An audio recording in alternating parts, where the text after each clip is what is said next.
Bueno, ¿qué tal mis amigos? Bueno, como habíamos prometido, vamos a empezar esta serie para contar la vida de este gran hombre, este gran sacerdote, y el cura Brochero, José Gabriel de Rosario Brochero. Y creo que la mejor manera de comenzar es escuchando el relato de la abuela Nicolás, el niño que por la intercesión de Brochero recibió ese regalo de un gran milagro.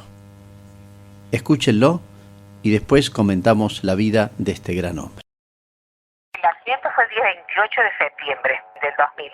El 29 de septiembre no hay el día no laborable en Córdoba porque es el día del patrono.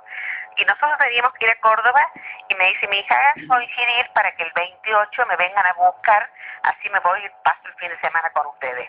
Pues, así que la fuimos a buscar y mi hija terminó de trabajar a las 20 horas y de ahí salimos. Así que más o menos 8:30, 9 menos cuarto fue la hora del accidente. Venía mi esposo que manejaba, mi yerno al lado y Sandra atrás de su papá, traía a Nicolás en brazos y yo al lado de Sandra. Y más o menos 8:30, 9 menos cuarto, salimos de Córdoba, tomamos el camino de la autopista y después desviamos para ir por Altagracia, venimos por Falda del Carmen para no pasar por la ciudad de Carlos Paz. Y es un camino prácticamente recto. Y entonces, a pocos kilómetros de desviar, una recta con una pequeña semicurva, ya estaba oscuro, por cierto, y de pronto mi yerno grita guarda y todos miramos y cuando vimos ya teníamos la chata ya al frente nuestro. No nos dio tiempo, no le dio tiempo a mi marido a nada. Y era una chata Chevrolet Apache, una chata vieja, fue un choque frontal. Así que el auto pegó un trompo y quedó mirando por donde veníamos. Y el otro auto sí saltó y fue a parar a la banquina. En esa chata venían de una carneada, así que venía mucha gente, no solamente en la cabina, sino atrás, y de ellos murieron 2 personas más los que se accidentaron. Y en el auto nuestro falleció mi esposo en el acto, mi hija le explotaron las piernas, los 2 fémur, y Nicolás tuvo el traumatismo de cráneo, y yo los 2 brazos. Yo, ni bien se produce el accidente, lo veo a mi marido y me doy cuenta en el acto que está muerto, que ha fallecido. Y Osvaldo no podía abrir las puertas del automóvil, rompe el parabrisas y por el parabrisas sale. Y nos quiere sacar a nosotros, bueno, Sandra no la podía sacar porque el asiento de mi marido se había corrido para atrás. Y entonces estaba aprisionada con el asiento. Y Nicolás había sufrido el traumatismo de cráneo en la parte de atrás, en el occipital. Logra bajarme a mí, yo no me convencía todavía que mi marido se había muerto y bueno, lo quería tocar, pero mis brazos no me respondían y como pude junté los brazos y lo toqué, sí me di cuenta que estaba muerto y en ese momento le dije, Señor, te lo entrego y bueno, y me bajé. Y cuando me bajo del auto, ya Osvaldo lo había alcanzado a bajar al niño del auto, lo acuesta en la gramilla, sin darse cuenta que tenía tenía traumatismo de cráneo, o sea que había perdido todo el hueso de la parte occipital. Y ve que empieza a respirar con dificultad. En ese momento, trata él de desanimarlo, pero en ese momento para un auto y se baja una chica jovencita. Y cuando lo ve a Nicolás que prácticamente no respira, entonces la chica empieza a reanimarlo. Le hace respiración boca a boca, le hace movimientos de tórax. Y yo digo, bueno, gracias a Dios, porque para mí era o médica o era una persona que sabía mucho de medicina, sí, con la seguridad que trabajaba. Le cuento ahora de esa chica, no sabíamos quién era ni nada. Después cuando ya nos fuimos al hospital y salimos del hospital, sacamos una nota de agradecimiento a esa chica que prácticamente lo ayuda a Nicolás. Lo saca de ese paro, porque ahí estaba con un paro respiratorio. La chica se presenta al hospital, entonces le preguntamos qué era, y dice nada. Pero yo le digo, yo te veía trabajar de una forma que era de una especialista. No, dice, ella es una fuerza, la llevaba a hacer ese trabajo, pero no sabía ni por qué, ni cómo, nada. Y yo veía el rostro y para mí era la Virgen que estaba ahí, como parte del milagro. Entonces, después pasó 10, 15 minutos más o menos, o 20, y llega, habían llamado ya la ambulancia, y viene una ambulancia de los bomberos. Lo levantan a Nicolás, lo ponen en la camilla y no salía la ambulancia.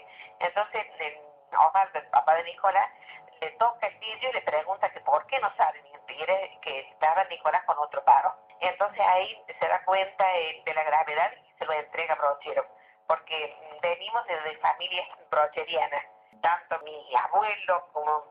Mi abuelo lo conoció a Brochero, lo casó, y luego después mis padres trabajaron mucho con los ejercicios espirituales cuando venían las cabalgatas. Nosotros vivíamos en el campo, ellos dormían, desayunaban, cenaban y después seguían. Brochero siempre ha estado en contacto con nuestra familia, me entrega Brochero. Bueno, sale la ambulancia, toma el camino de la Córdoba, y cuando va a entrar, que empiezan los semáforos, tiene que frenar de golpe, y Nicolás se cae de la camilla, caen los médicos y ahí tiene otro paro respiratorio. Van 3. Pero esa ambulancia, y lo logran sacar de ese paro, esa ambulancia no tenía oxígeno, no tenía nada, no lo pudieron canalizar, y tenían un oxígeno manual, que es una perita que da como aire, diríamos así, o sea que no tenían ningún medio para reanimarlo. De ahí una guardia en la Boca Calle para que la ambulancia llegue, porque ya se daban cuenta que no tenía prácticamente vida. Logran llegar al hospital, y entonces dice este paramédico que iba ahí, dice que lo único que le pedía a Dios era que entregarlo con vida, dice, y logró entregarlo con un hilo de vida. Llegan al hospital, pero el hospital no estaba recién inaugurado y no estaba organizado. El médico estaba de guardia, pero estaba en su casa, o sea que cuando había una urgencia lo llamaban por teléfono. Lo mismo pasaba con el instrumentista, con los anestesistas. Mientras llaman el médico, que se dan cuenta que hay que una cirugía de urgencia por el traumatismo de cráneo, le están haciendo los estudios. Cuando le están haciendo el estudio, sufre el cuarto paro. Bueno, lo tienen 15 minutos en reanimación, ya no sale de ese paro, y hacen el protocolo médico que dicen ellos. Entonces lo cubren con una sábana y lo dejan muerto, pensando que había muerto. Llega el médico, que es el doctor Montenegro, que es el cirujano, el neurólogo que lo iba a operar. Y entonces dice, ¿y el niño dónde está? No, dice, doctor, ya murió. ¿Cómo que murió? Sí, dice, ya murió. Dice, mira, dice, ahí está en el pasillo el padre, dice, desesperado, y yo no le puedo ir a decir que se murió, yo no tengo cara. Dice, si vos te animás, anda, pero yo voy a tratar de reanimarlo. Y empieza la reanimación de vuelta, sale de ese cuarto paro. Y entonces programan la cirugía, pero no tenían ni anestesista ni instrumentista. Yo tengo una hermana de corazón, que su hija, o sea, sobrina mía, trabaja en el hospital de niños, que es instrumentista de corazón. Cuando la mamá se entera del accidente, le avisa, dice, ándate al hospital por si los chicos necesitan algo. Entonces llega ella, y entonces dice, yo puedo instrumentar. Entonces dice el doctor, pero claro, al ser parte de la familia, dice, vas a ser capaz de estar en la cirugía. Sí. Y dice, pero nos falta el anestesista. Bueno, dice, ya lo busco. Así que buscó una amiga de anestesista y entraron en la cirugía. Mientras le dijo el doctor Montenegro a mi yerno, dice, es una operación muy difícil, nosotros no creemos que viva, dice, y además no sabemos con qué secuelas va a quedar, porque el niño había tenido 4 paros respiratorios, y dice que no hay antecedentes de que ningún niño haya vivido con 4 paros respiratorios. Bueno, lo operan, bueno, queda con vida, pero entonces dice, hay que esperar 72 horas y no sabemos las secuelas que le va a quedar. Bueno, y entonces ahí mi yerno se lo vuelve a entregar al padre Brochero, y le dice que se lo deje con vida y que se lo deje con la menor cantidad de secuelas posible. Bueno, esto pasa un mes en el niño en terapia intensiva en el hospital, y luego lo tuvieron una semana en una sala intermedia, Y bueno, y le dieron el alta y dice, bueno, nosotros ya hicimos lo que teníamos que hacer. Dice, ya no hay nada para hacer, así que llévenlo para el cariño que le pudiera dar la mamá, dice, papá en su casa. Y bueno, dice, y alguna rehabilitación que ustedes le pueden hacer. Dice, pero este niño, dice, les avisamos que no va a ver, no va a caminar, no va a hablar. En una palabra ellos le llaman los niños trapos, porque era como si naciera de vuelta. Él a los 11 meses ya caminaba y hablaba algunas palabras. Y eso sirvió para volver a caminar. Nos dijeron así, bueno, llévenlo a la casa, y porque cuando lo sacaron era un niño recién nacido que no dominaba la cabeza, los brazos, las piernitas, ni sostén, nada, un niño trapo. Bueno, lo llevaron a la casa, seguimos en la casa rezando. Mi hija ya había salido del hospital, ella estuvo 2 años en silla de ruedas, porque nos operaron mal, de las piernas a ella, de los brazos a mí. 5 cirugías tenemos cada una para podernos arreglar. Y bueno, llegó a la casa y empezamos con la oración y con la rehabilitación. Lo único que hacía era respiraba y deglutía. Y bueno, de a poquito empezamos nosotros a notar que como que tenía fuerza en los bracitos, que trataba de mirar, pero no veía nada. Y bueno, y lo seguíamos llevando a los controles, y la parte de atrás del hueso que se le salió todo el occipital, el cerebro había quedado con la telita, o sea que usted lo veía el cerebro y la tía. Había perdido todo el pedazo de hueso del occipital y había perdido la masa encefálica, porque no solamente que había perdido la mitad de la masa encefálica, sino que el cerebro, al llenarse de sangre con la hemorragia, dice que aplasta la otra parte del hemisferio y queda ocupado con la sangre. Entonces, esa operación que le hicieron esa noche era para extraerle la sangre para que el cerebro vuelva a su normalidad. Bueno, pero el cerebro pegado pasto al cerebro, sí, porque Osvaldo lo acuesta en la gravilla y no se da cuenta, o se ve la sangre pero no se da cuenta de la gravedad del traumatismo. El cerebro no lo recuperó nunca. Esa mitad quedó sin la mitad del hemisferio izquierdo quedó sin cerebro. Y en la parte derecha, la hemorragia había atrofiado la parte frontal, y eso hacía que el otro ojito, tampoco pudiera ver, el ojito derecho. Empezó a tener más fuerza, ya lo tratábamos así de sentarlo en un silloncito, de sentarlo, le habían hecho un cajoncito por indicación médica, todo lleno de algodones, porque no se podía golpear, no se podía lastimar, y ahí se sentaba en ese cajón una persona grande con él para que tomara fuerza.